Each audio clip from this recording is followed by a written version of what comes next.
दिल्ली के deputy CM Manish Sisodia की आवास सहित दिल्ली एनसीआर में 21 स्थानों पर सीबीआई की छापेमारी चली। ये कार्रवाई आबकारी नीति मामले में हुई है। सीबीआई छापे के बाद मनीष सिसोदिया मीडिया के सामने आए। उन्होंने कहा कि हमने कोई गलत काम नहीं किया, हम कट्टर ईमानदारी से काम कर रहे हैं। दिल्ली की नई एक्साइज पॉलिसी बेस्ट पॉलिसी है। एक्साइज पॉलिसी में कोई घोटाला नहीं हुआ है। अच्छे कामों को रोकने की साजिश हो रही है। मैं एक तो कल अमेरिका के एक सबसे बड़े अखबार और दुनिया के बहुत नामचीन अखबार न्यूयॉर्क टाइम्स में कल एक खबर छपी थी जिसमें दिल्ली के एजुकेशन मॉडल को फ्रंट पेज पे कवर किया गया है। ये भारत के लिए बहुत बड़ी बात है, बहुत गर्व की बात है कि देश का एजुकेशन मॉडल उस तरफ जा रहा है जहां दुनिया उसकी चर्चा कर रही है। भारत के एजुकेशन मॉडल में दुनिया को कुछ ऐसा दिखाई दे रहा है, दुनिया के सबसे बड़े अखबारों को ऐसा दिखाई दे रहा है ताकि वो दुनिया को प्रेरित कर सकें, उससे दुनिया को बता सकें। ये हमारे लिए गर्व की बात है, ये मेरे लिए भी गर्व की बात है। लेकिन मैं बहुत विनम्रता के साथ कहना चाहता हूँ कि ये खबर मेरी उपलब्धि नहीं है। ये खबर मेरी वजह से नहीं छपी कि मैंने कुछ ऐसा कर दिया जिसकी तारीफ़ हो रही है। ये एक्चुअली दिल्ली के टीचर्स की तारीफ़ है। तो आज जब न्यूयॉर्क टाइम्स के फ्रंट पेज पे दिल्ली के टीचर्स का काम छप रहा है और सारी दुनिया उनकी तारीफ़ कर रही है, तो मैं दिल्ली के टीचर्स को बहुत बहुत बधाई देना चाहता हूँ। मैं उनको कहना चाहता हूँ कि इसी तरह से लगे रहिए।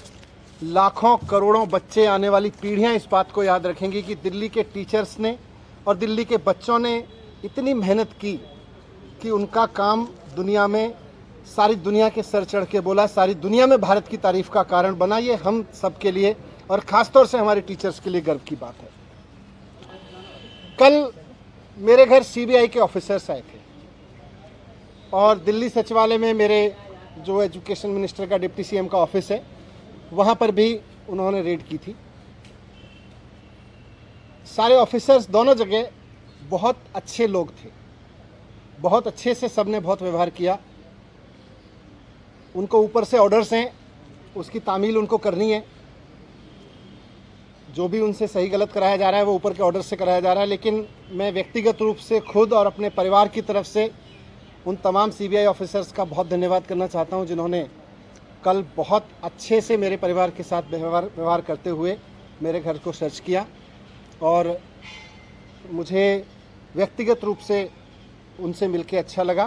सीबीआई कोई अपने घर पे नहीं चाहता है, लेकिन अच्छे लोग थे, अच्छा लगा।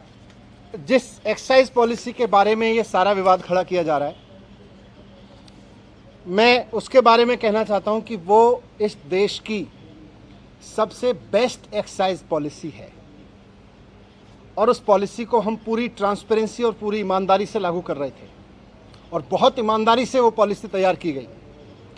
अगर दिल्ली के एलजी साहब ने 48 घंटे पहले उस पॉलिसी को फेल करने की साजिश के तहत अपना फैसला नहीं बदला होता तो आज दिल्ली सरकार को इस बेस्ट एक्साइज पॉलिसी से कम 10,000 करोड़ रुपए हर साल मिल रहे होते।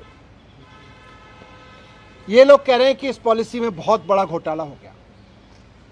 कल मैं मनोज तिवारी जी का एक प्रेस कॉन्फ्रेंस देखा मैंने।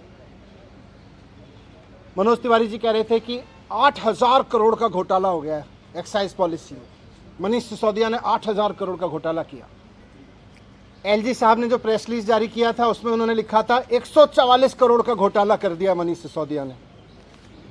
कल फिर जब सीबीआई के ऑफिसर्स आए तो वो एफआईआर लेके आए थे। उसमें ना 8,000 करोड़ का जिक्र था, ना 1,100 करोड़ का जिक्र था।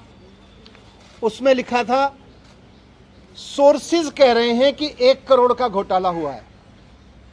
सोर्सेज कह रहे हैं कि 1 करोड़ का घोटाला हुआ है, ये सीबीआई की एफआईआर कह रही है। मैं कह रहा हूं कि ये सब बकवास है, ये सब बकवास कर रहे हैं। इस पूरी पॉलिसी में कोई घोटाला नहीं हुआ, बहुत शानदार पॉलिसी है। और जो ये लोग कह रहे हैं इनको ना तो कुछ पता है, ना इन्होंने कुछ पढ़ा है। मैं आज आपके सामने कहना चाहता हूं कि 2024 का चुनाव आम आदमी party versus Bharatiya Janata party होने जा रहा है। आज से 3-4 दिन के अंदर, हो सकता है आज कल परसों में, कभी भी ये सीबीआई ईडी भेज के मुझे भी गिरफ्तार कर लेंगे, कई सारे और आप नेताओं को भी गिरफ्तार कर लेंगे। लेकिन मैं कहना चाहता हूं कि हम भगत सिंह के फॉलोअर हैं।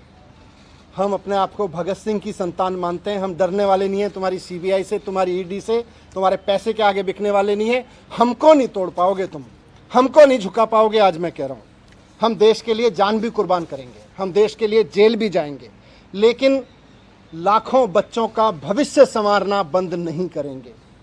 करोड़ों लोगों के इलाज के लिए काम कराना बंद नहीं करेंगे। आज हमारे साथ अरविंद केजरीवाल जी के साथ लाखों बच्चों की दुआएं हैं, करोड़ों लोगों की दुआएं हैं, करोड़ों पेरेंट्स की दुआएं हैं। हम आपसे डरने वाले नहीं हैं। अगला चुनाव तो अब मोदी वर्सेस अरविंद केजरीवाल होकर रहेगा। धन्यवाद। और अधिक खबरों के लिए आप हमारे YouTube चैनल दैनिक इंडिया दर्पण को अभी सब्सक्राइब करें और नोटिफिकेशन के लिए बेल आइकन को प्रेस करना ना भूलें।